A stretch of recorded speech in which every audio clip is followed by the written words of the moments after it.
cover now is what I call H.R.R.C, or H.R.R.C.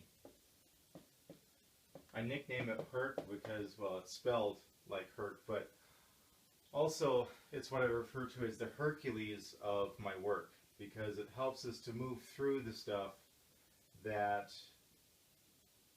ordinarily we might say, oh, well, I can't resolve that, or I can't fix that.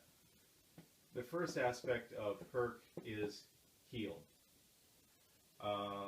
Here we're healing wounds from our past. Now there's two types of wounds. There's hurts, there's injuries. Okay. Now there's injuries that are done to us from others.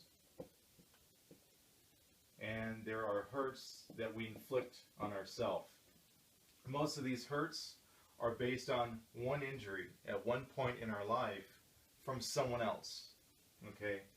So someone does something to us once, but if we hold on to that, guess what? We're doing that to ourselves. We're hurting ourselves over and over again by holding on to that hurt or that injury, that wound.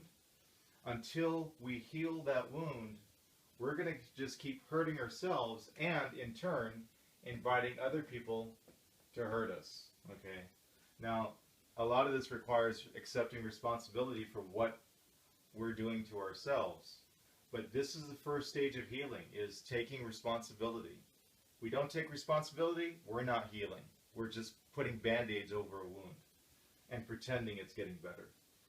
The next one is resolve.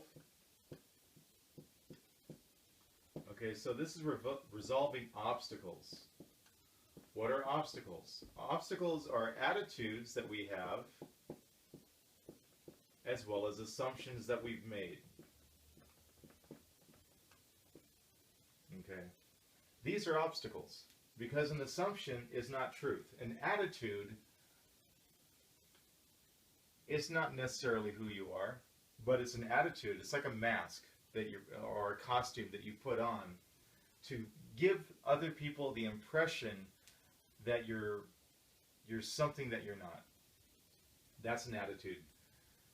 Assumptions, you know, it's just not getting all the facts. It's not seeing the truth of it, and it's definitely not communicating that truth. So when you've got one of these two, attitudes and assumptions, they're obstacles. They need to be resolved.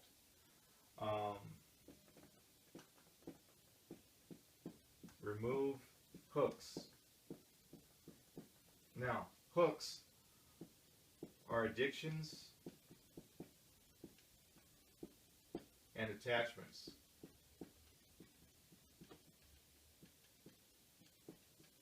Okay? The thing about a hook is, if somebody knows your addiction, if somebody knows you're attached to something, they know your weak point.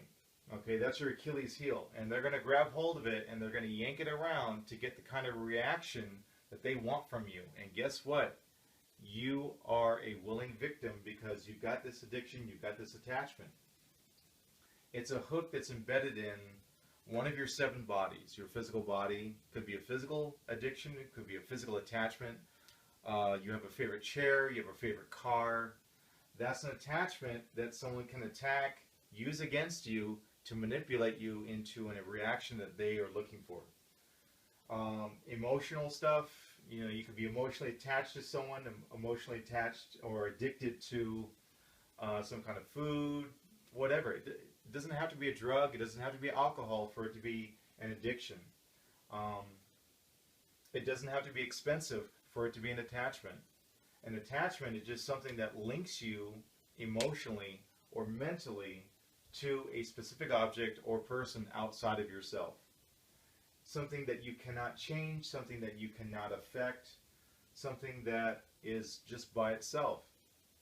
So these are hooks that need to be removed in order to avoid people taking advantage of you and putting yourself and allowing people to put you into situations that are not productive, not healthy for you. The last one is close. Now, a lot of people look for closure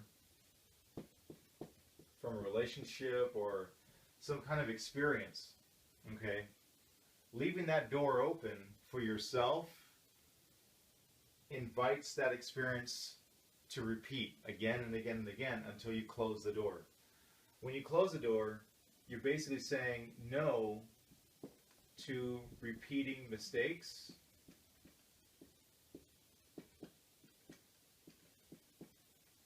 and letting go of hope. Okay? Because basically hope is an open door.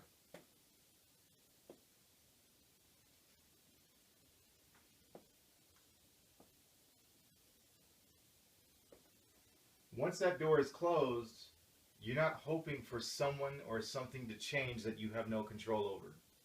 While you're waiting at this door of hope, your life is passing you by. Opportunities are passing you by. Your growth is stagnant because you're waiting at the door of hope. Repeating mistakes. Close the door. Okay?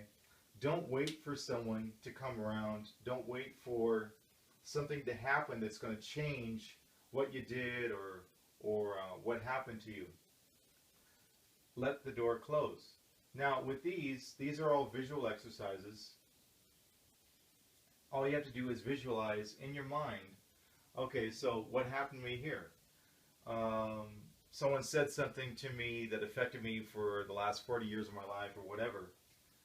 You focus in your mind that experience and you just ask, what does it need to heal? What is that person that I was at that age? What does that version of me need to heal? And the word will pop up. You'll get the word. And what you do is you just focus on it. You breathe through it. Each time you breathe out, repeat the word. So let's say someone cheated on you or you got fired unfairly.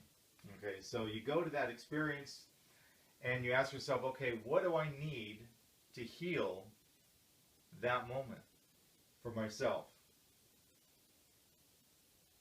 And then you let the answer come up. It could be love, it could be forgiveness, it could be understanding, it could be compassion, it could be balance, it could be grounding. Something will pop up and you just breathe out that word. So you go to resolve, you look at the obstacle and you ask yourself, okay, is it an attitude or an assumption that stopped me from doing something that I want to do? And you make an assumption, okay, so what do I need to resolve that assumption? And again, you'll get a word and you focus on that word, you breathe through it. As you breathe out, you focus on that word each time. And layer by layer by layer, like the breathing exercise, you're going to follow the path of that resolution until that assumption is no longer on your mind. Okay, this does work. I've been teaching it for about 10 years. Removing hooks. Now, the beauty of removing a hook is you connect to, okay, is an attachment, is an addiction. Visualize it as a hook in your mind. See the hook in your mind and just hold it and just breathe. Okay, that's all you got to do. And in time, as you acknowledge different levels of that hook, it will slowly dissolve. Again, it does work. It's a visual exercise. You don't have to try to remove the hook. Just hold it. That's all you got to do. Very simple. Same thing with the door. In your mind, just visualize the door that's being left open. Look at how it's affecting you. Look how it's affecting your life. And what it's stopping you from doing or becoming. Just place your hand on the door and just breathe until the door closes. Now, if it doesn't close, if the hook doesn't disappear, if the obstacle doesn't resolve, there's something deeper. There's something in the roots. There's something in your past that still needs to be resolved, still needs to be understood. And so what we can do is we can ask, okay, so the door's not closing. Is there anything else that needs to be looked at? And give it a yes or a no answer. Okay, the subconscious is an amazing thing. Again, you're going into the three minds. You're taking the inner mind, going to the outer mind, or the higher mind, sorry. Going to the higher mind to ask for, what's going on. You're asking for a deeper level of understanding. But your conscious mind and your subconscious mind, in reality, they're one, but we keep them separate. Imagine your conscious mind is that search engine bar on Google or all these other search engines. This is where you type in your statement or your question. So you type in your question in your mind, and then it goes into the infinite database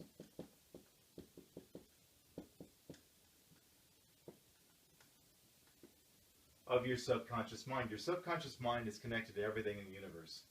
We just don't have enough room consciously to put all that into this tiny little box that's the frame of our mind.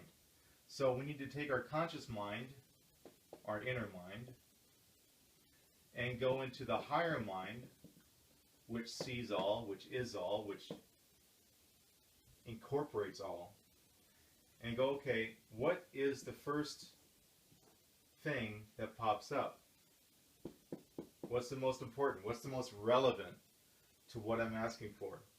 So your conscious mind is dipping into the waters of the subconscious and finding out, okay, what is here that I'm not seeing? What is here that I'm not getting? So it's like the light into the dark. So it illuminates what's hidden. All we have to do is ask. That's it. So whether we need to heal, whether we need to resolve an obstacle, remove a hook, close a door, one of those four things is going to pop up, and the subconscious has all the answers. This is why we know what we know, but oftentimes we're not aware of all that we know. So this is one way of finding out, what is it that I really know? Ask. That's it.